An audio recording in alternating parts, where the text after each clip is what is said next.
Hello යාළුවනේ කොහොමද ඉතින් ඔයාලට? අද මම ඔයාලව එක්කන් ආවේ මන්දාරම් නුවර තියෙන ලස්සනම ලොකුම ලීස් කොටුවකට. මේ තියෙන්නේ ලස්සන ලොකුම ලීස් කොටුව. තව නබෝ දිනකින් කොළඹට යන්න තියෙන ලීස් ටිකක් තමයි මේ තියෙන්නේ. ඉතින් පේනවනේ කොච්චර ලස්සනයිද කියලා. මේ මුළු පැත්තෙම තියෙන්නේ ලීස්.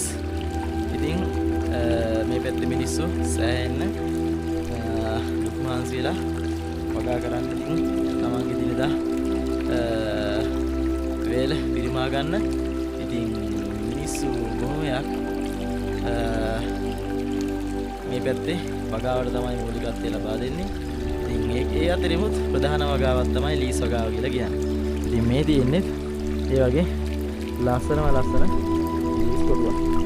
ඒනවනේ කොච්චර ලස්සනයිද කියලා.